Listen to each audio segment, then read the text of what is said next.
you feeling the pinch from your auto loan? Take a look at refinancing with Skyla Credit Union. You might enjoy a fantastic 1% APR reduction on your current rate. Plus, when you choose a new or used auto loan with us, you can skip your first payment for 90 days. That's extra cash in hand, perfect for planning an unforgettable road trip adventure. Let's hit the road together. Want to learn more? Visit SkylaCU.com. APR equals annual percentage rate. Rates are subject to change. Rates shown are for qualified borrowers only. Insured by NCUA.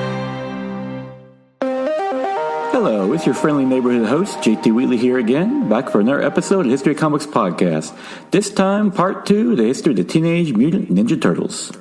When we last left off, the Turtles have gone from a simple independent comic book to a full-blown media empire with comics, cartoons, and now they'll be jumping into the movies. With the success of the toys and cartoons, Mark Friedman had a new market for Turtles in mind, live-action movies. He was inspired by the success of the 1989 Batman film, which incidentally spurred a relaunch of comic book movies in general, and was even approached by Gallagher, the infamous watermelon-smashing comedian, and his producing partner Kim Dawson, who had proposed a comedy with John Candy playing all the Turtles. Friedman quickly rejected that one, but the meeting did introduce him to producer Tom Gray, who worked with Golden Harvest, the movie studio that is noted for introducing Bruce Lee and Jackie Chan films to international audiences. Friedman wanted a different experience over the cartoon to appeal to an older audience, thus he was approached also by Limelight Entertainment to co-produce, who brought on Steve Barron to direct. Barron was previously a noted music video director, doing videos for a-ha and Michael Jackson, along with episodes of the Emmy-winning Jim Henson's The Storyteller. It was the latter that would be most helpful, as he called on Henson to help with the puppetry for the Turtles. Soon, the Creature Shop of London and Jim Henson's son Brian was brought on. Kevin Eastman especially liked Steve Barron since he wanted to stick to the original comics. Budgeted for $13.5 million, the film's story would tell the origin of Turtles while fighting the Shredder and his Foot Clan in New York City, while also introducing reporter April O'Neil and vigilante Casey Jones. The studio chose to film in North Carolina, who had provided generous tax breaks to film studios who filmed there, due to Dino De Laurentiis' own studio going bankrupt. They did some establishing shots of New York City, such as the skyline and subway system, as they couldn't replicate that in North Carolina. Filming began in July of 1989 for 2 months, with only 10 weeks of pre-production. This was especially daunting for Henson's Creature Shop, who were used to a much longer pre-production schedule. They had 7 months for Labyrinth and Little Shop of Horrors, for example. The cast was also mostly unknown, with the one recognizable name being then child star Corey Feldman for the voice of Donatello. For the human characters, Judith Hoag was cast as April O'Neil, while Elias Koteas played Casey Jones. Hoag was reportedly urged to do the part by Robin Williams, with whom she was filming Cadillac Man with at the time. Williams was apparently a huge fan who collected all the comics, along with being the only person on the cast who ever even heard of the project. Williams would later surprise Hoag at this premiere when he showed up with his kids to see the film. A further note of the late great Robin Williams' surprising geekdom, he reportedly named his daughter Zelda after the video game character from The Legend of Zelda. Also of interesting note, future Oscar winner Sam Rockwell will have a small role as head thug in the film, while Skeet Ulrich and Scott Wolf also had big parts. Ernie Reyes Jr. was one of the actors who actually performed in the turtle suits, having to replace a Hong Kong stuntsman when he was injured. Filming inside the turtle shoots was arduous, with North Carolina's 100-degree weather and humidity, though the studio worked to make everyone as comfortable as possible, with night shoots when it was cooler and cooling tents. The suits themselves had 2 models, Stunt and Hero. The stunt was worn for the action and martial arts sequences, while the hero was used for the acting, as the complex facial rigs couldn't endure the action scenes. These suits were worn by Hong Kong stuntsmen, who later commented that the padding in them helped with the action scenes, as they could take more punishment and make the fights look better. The hero suit was a true innovation, with its complex animatronics that were controlled wirelessly by the puppeteer, still a new technology in the industry. The Henson Company had previously used it for Haggle in the film Labyrinth and for the dog in The Storyteller. To imitate the facial features for the turtles, the puppeteers used their hands, similar to how puppeteers used them for regular puppets, while the turtles' design once again proved fortuitous, as their shells provided ample space for the puppeteer motors and radios. To help coordinate the actors in the suits and the puppeteers, a radio was also installed in the head that communicated between the two. For Splinter, Peter Brook, a veteran from the Storyteller series, sculpted the character Puppet, who was operated and acted by Kevin Clash, the creator and actor of the Elmo Sesame Street character. Class would sit inside Splinter's torso, operating the mouth with his hand. Thus, they had to conceal his legs. Notice he rarely walks in the film, while another puppeteer controlled the arms. With such complex creations involving all the puppeteers, they required constant maintenance, essentially making it a 24-hour operation. When the suits weren't being used for filming, they were on the bench being worked on. With all this, Michelin Sisti, a hero turtle actor, recalls the crazy shooting schedule, usually starting at a call time of 6 a.m., which they were fitted with a tight underdress and mold fittings. There were multiple rehearsals. The first where they walked through the lines, choreography, and the blocking. The second wearing the suit, minus the head. And then the third rehearsal with the suit and head in place. As the shoot continued, the process got better and they were able to skip straight to the heads-on phase of the rehearsal. Though the suits remained tough to work with, being 50 pounds on their own and 60 to 70 when wet from the actors' sweat and humidity from outside. Worst of all, Steve Barron had a falling out with Golden Harvest while editor Sally Mankey was fired. She landed on her feet, becoming Quentin Tarantino's editor, working on such classics as Reservoir Dogs, Pulp Fiction, and Glorious Bastards, the last two which she received Oscar nominations for. Sadly, she passed away in 2010. Thankfully, despite all this, the film was completed, but Fox, who was originally planned to distribute the film, backed out. So New Line, the studio best known at the time for Nightmare on Elm Street films, stepped in. Mark Friedman worked to get endorsement tie-ins with the film, which included Burger King, but strangely, not Pizza Hut. When the film was screened, Friedman reportedly liked it, but the execs and playmates hated it, worried about its darker tone. This is a film where Splinter is kidnapped and tortured while Raphael is beaten into a coma. Nevertheless, when released on March 30th, 1990, it was an instant success, grossing $135 million domestically with a worldwide total of $202 million, making it the highest-grossing independent film of the era. With that success, Pizza Hut suddenly liked the film, go figure, and started a $20 million ad campaign to tie in with it. Now, with a successful comic book, toy line, cartoon, and now feature film, the Turtles had truly exploded into the market, and the merchandising was sure to follow.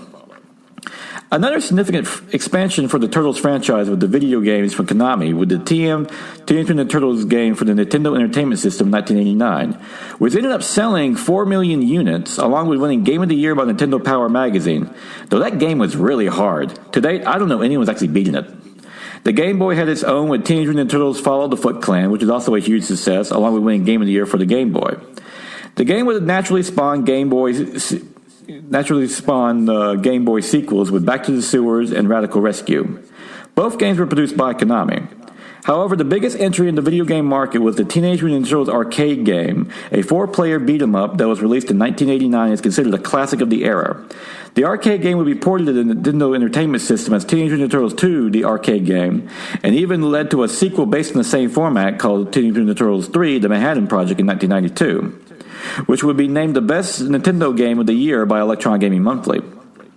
As for the original arcade game, it will get its own sequel, Teenage Mutant Ninja Turtles: Turtles in Time, which continued the 4-player arcade beat-em-up format as the Turtles traveled throughout time to fight Krang and the Shredder. The game will be adapted for the Super Nintendo to high acclaim despite the downgraded graphics. It remains not only one of the most popular video games of the era, it received a 2009 remake, Turtles in Time Reshelled, due to such high demand.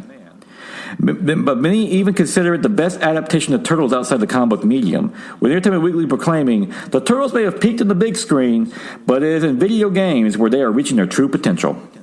Side note, my brother-in-law still has an original SNES, and he's been looking for a high and low for a quality copy of Turtles in Time. If anyone knows where to, please message me on Facebook or Twitter, please. The Sega Genesis wasn't left out either, with Teenage Mutant Ninja Turtles: The Hyperstone Heist that was more or less a clone of Turtles in Time, though Screw Attack ranked it the 19th best Sega Genesis game in their top 20 release recently. The Turtles even got into the fighting game genre in 1993 with Teenage Mutant Ninja Turtles Tournament Fighters, in which players could play against the CPU or another player, selecting not just the Turtles but their villains as well, released on the Nintendo, Super NES, and Genesis. With all these, the Turtles have proven to be a successful franchise in the video game medium as well, showing the powers of Turtles in general, and they weren't stopping. In December of 1990, the Creative Syndicate made daily strips, which lasted to January of 1997. Steve Murphy wrote the strip while Ryan Brown did the art, and Dan Berger eventually taking over when it became apparent that Brown didn't have the time for it. Another expansion of the Turtles brand was also through Pizza Hut, was Teenage Mutant Ninja Turtles Coming Out of Their Shells, a music concert tour that featured actors playing the Turtles in the movie costumes while lip-syncing the songs to stop the Shredder and Baxter Stockman from ruining music. The show opened in Radio City Music Hall along with being on pay-per-view on August 17, 1990, and was promoted on The Oprah Winfrey Show and Regis and Kathy Lee. As far as Eastman and Laird's involvement, they gave costume approval and that was about it. However, they both admitted to enjoying the show when singing it, and one of the songs, Pizza Power, made it into the Turtles in Time video game. Back at Mirage, Gary Richardson, who was previously the company's accountant since 1987, was made CFO, Chief Financial Officer, in June of 1991, and would later be made CEO, Chief Executive Officer, in 1996, allowing the founders Eastman and Laird to focus on the creative side of the business, along with getting time to finally enjoying their hard work, fame, and fortune. Laird reportedly required up to 32 motorcycles at one point, and also bought one of the first Hummers ever put on market. A motorcycle enthusiast in general, he also sponsored Team Mirage motorcycle racing team, which featured the Teenage Mutant Ninja Turtle bikes. As per their licensing contract, every cartoon, movie, and toy had to be created by Eastman and Laird, which they didn't take for granted. Deciding to build on their success, Kevin Eastman and Peter Laird joined with Dave Sim, the creator of Cerebus, to create the Creators' Bill of Rights, hoping to spread this message throughout the comic book industry. The impetus for this was when Dave Sim decided to sell his collected volume of Cerebus High Society directly to his readers over the Diamond Distribution Network, which ended up netting him $100,000 in profit.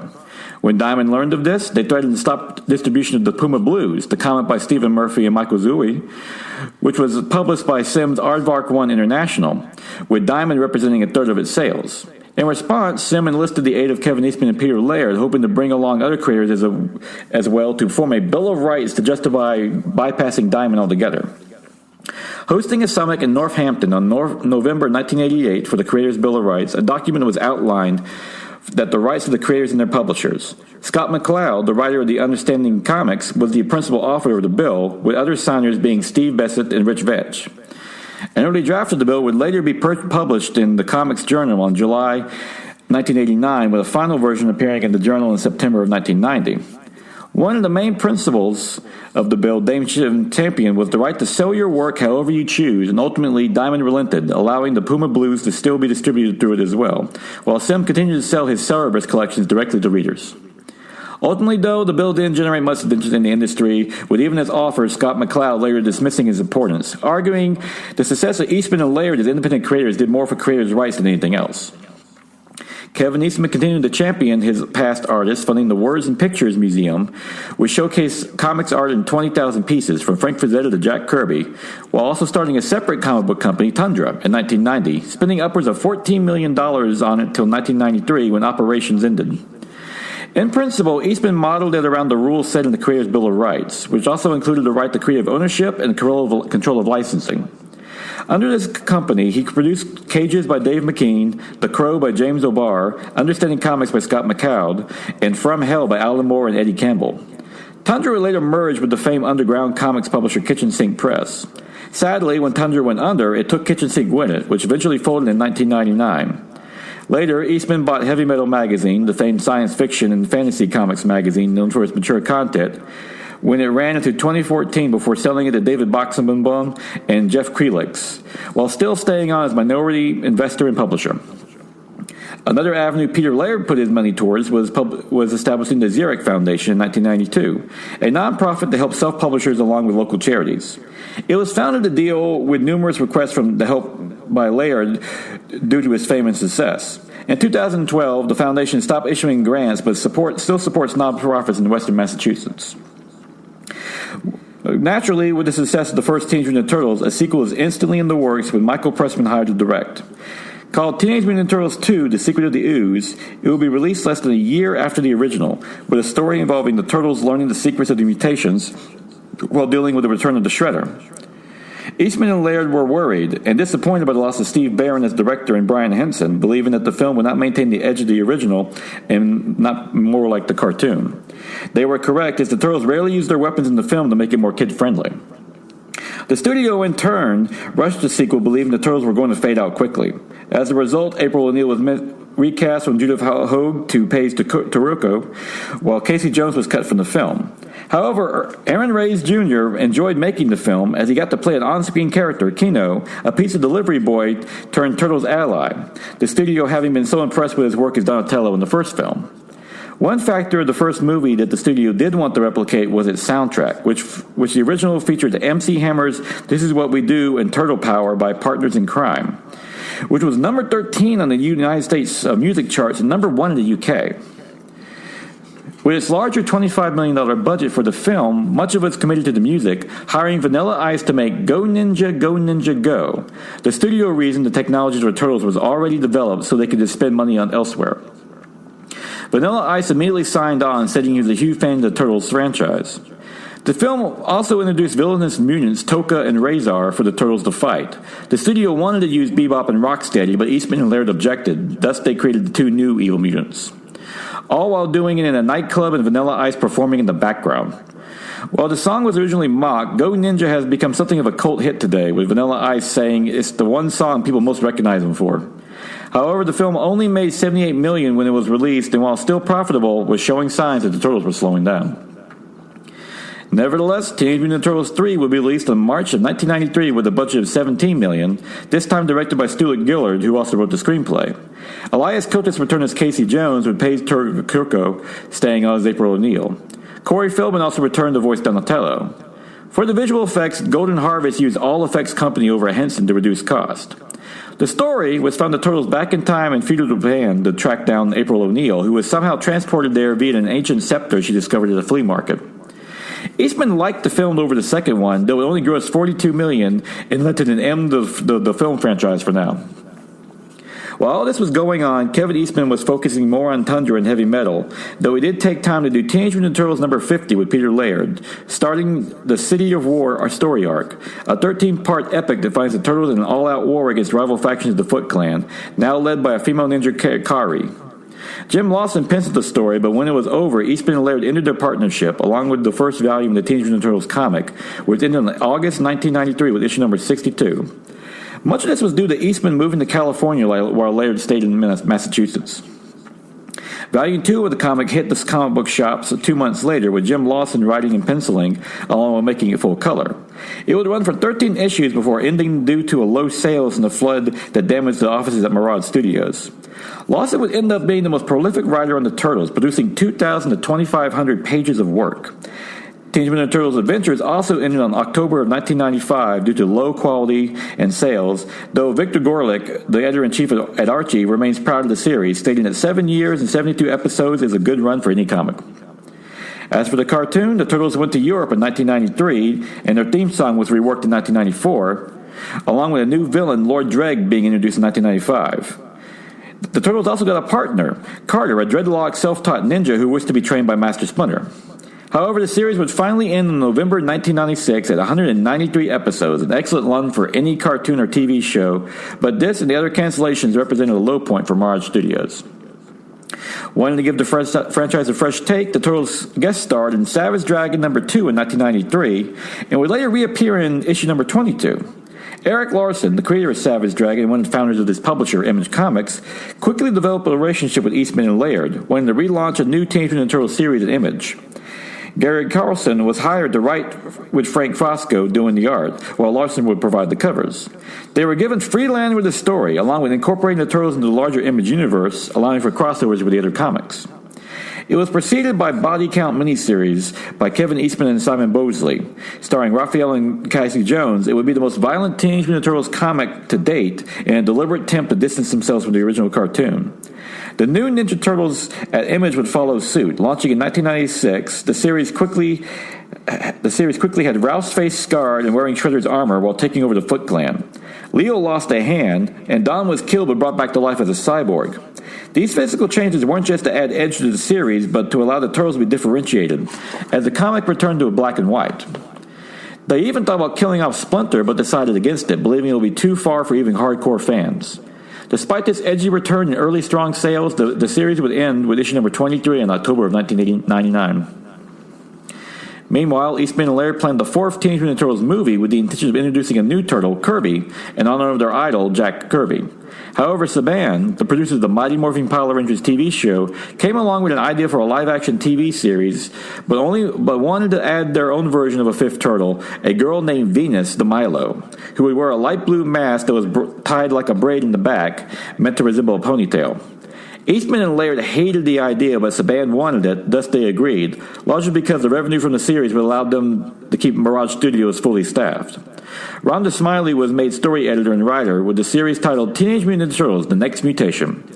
Ratings for the series were high, but hardcore fans hated it, especially when they crossed over with Saban's Power Rangers in Space series. Saban eventually canceled the series after 26 episodes due to wanting a larger percentage of the profits, which Eastman and Laird refused. Ultimately, it was this series that fully ended Eastman and Laird's partnership, as Laird bottomed out of Mirage Studios in 2000, though Eastman kept a profit percentage until 2008, when Laird bought that out as well. As for Venus de Milo, she remains the most hated feature of the Turtles' history, to a point that when Kevin Monroe was hired to direct the Teenage Mutant Ninja Turtles CGI film in 2007, he was instructed to never incorporate Venus or mention her to Peter Laird. He still hated her so much.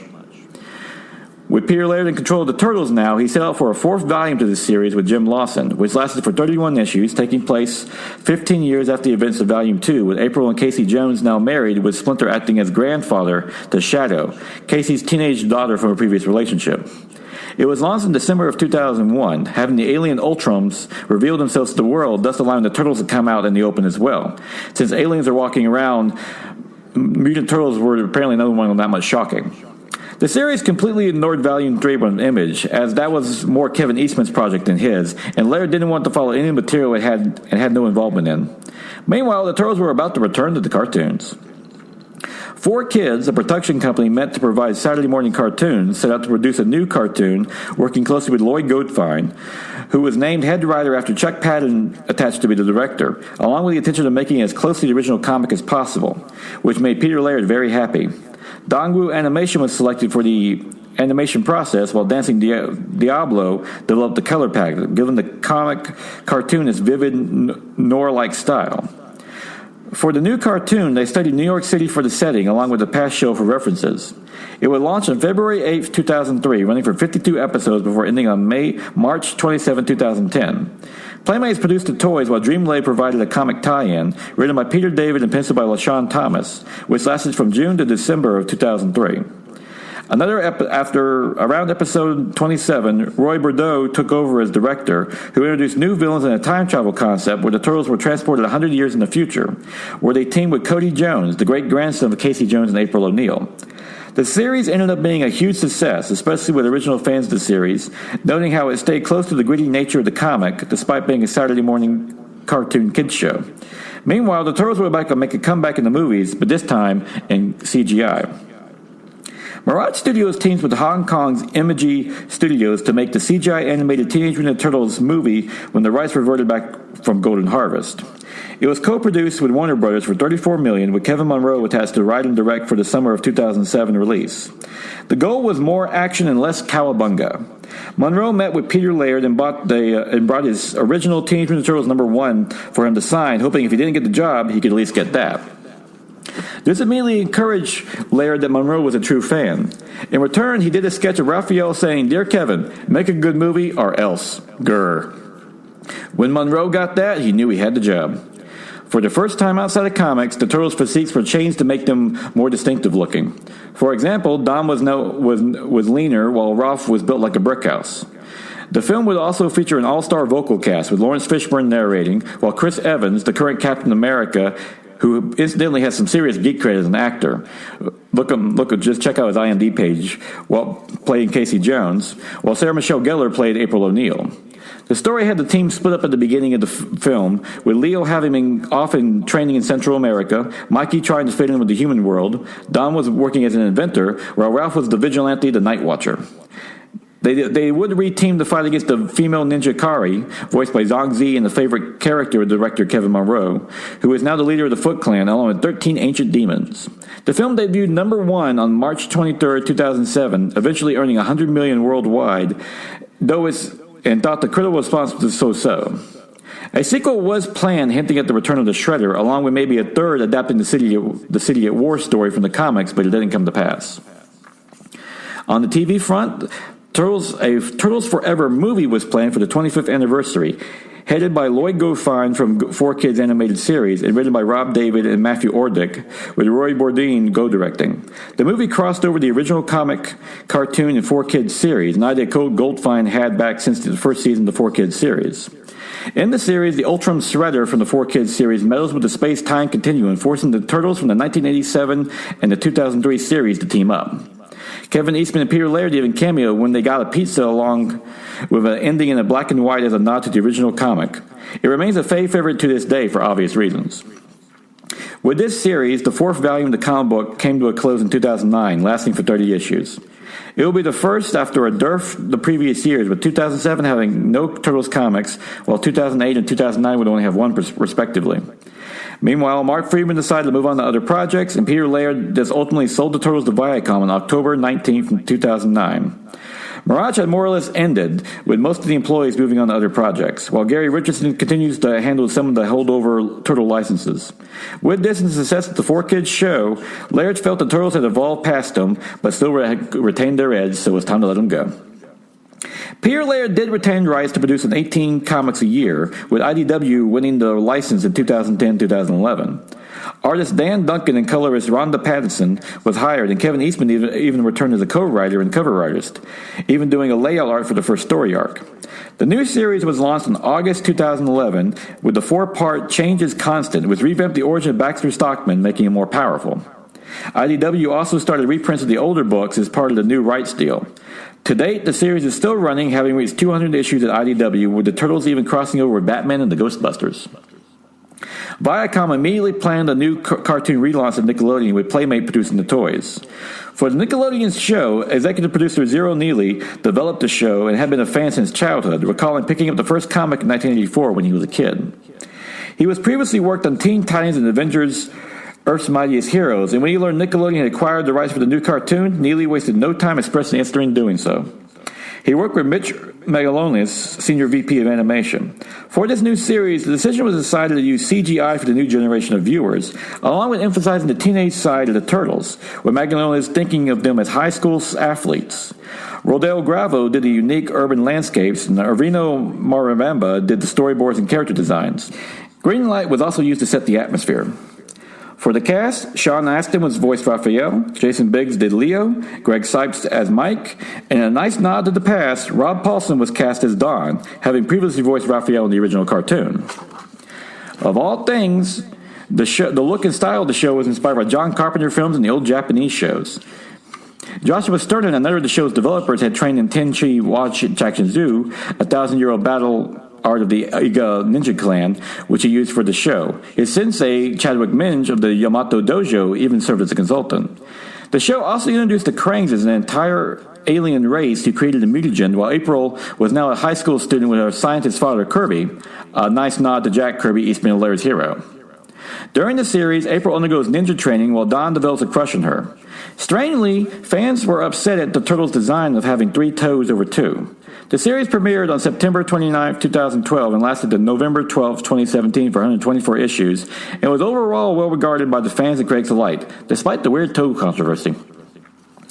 Meanwhile, Paramount went to work developing a new live-action movie, this time using performance capture technology for the Turtles. The film was under Platinum Dunes, Michael Bay's company, with Jonathan Liebman set to direct. Joss Applebaum, Andrew Numick, and Evan Doherty wrote the screenplay. Megan Fox was cast as April O'Neil, with Will Arnett playing Werner Fenwick, a co-worker with a crush on her.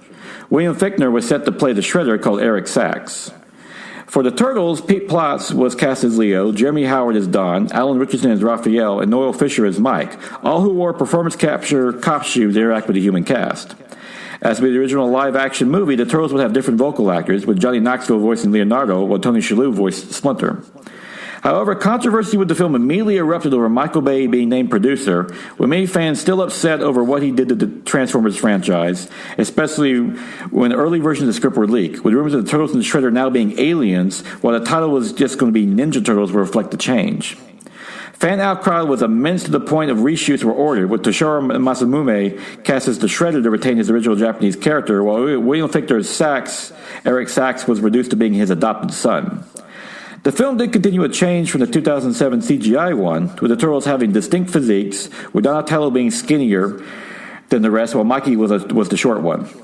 Finally, having its release due pushed back several times due to reshoots, the film was released on August 8th, 2014, with ultimately grossed $493 million worldwide against a $125 million budget.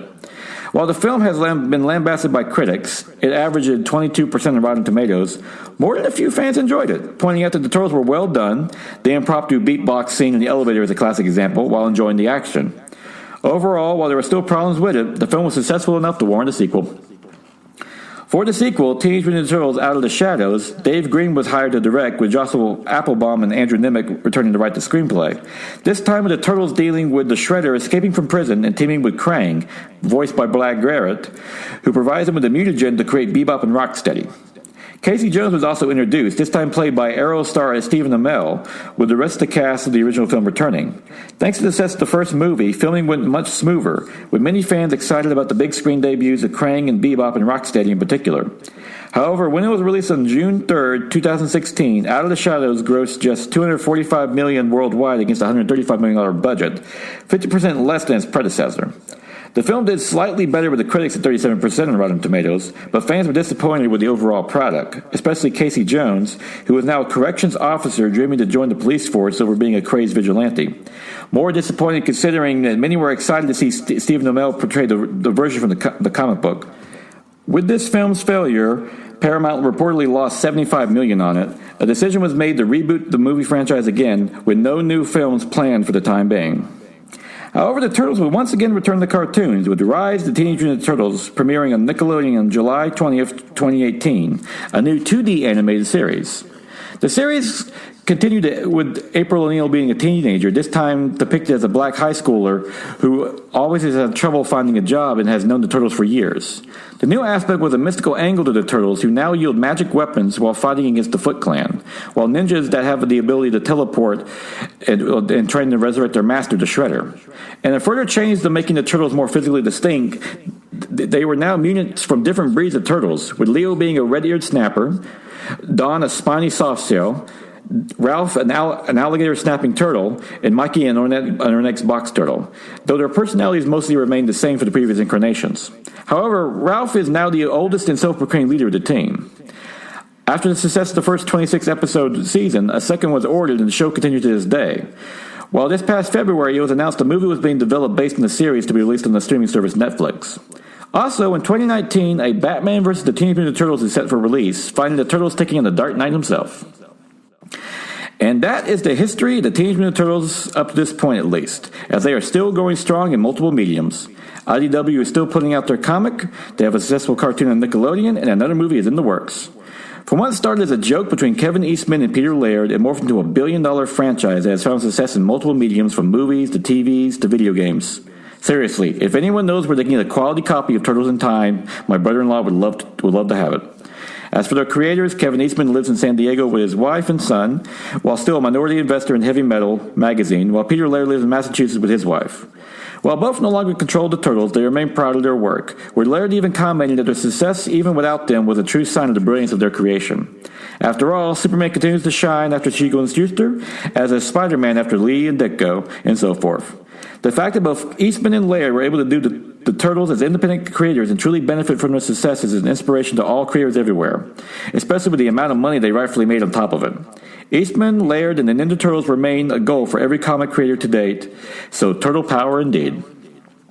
I would like to thank the chief source of these episodes, Teenage Mutant Ninja Turtles: The Ultimate Visual History by Andrew Farrago, a great coffee table-sized book that covers everything from its origin to the first Michael Bay movie, complete with great art and memorabilia reproductions. Best of all, a reprint of the original Teenage Mutant Ninja Turtles #1 comic, a most owned for any fan.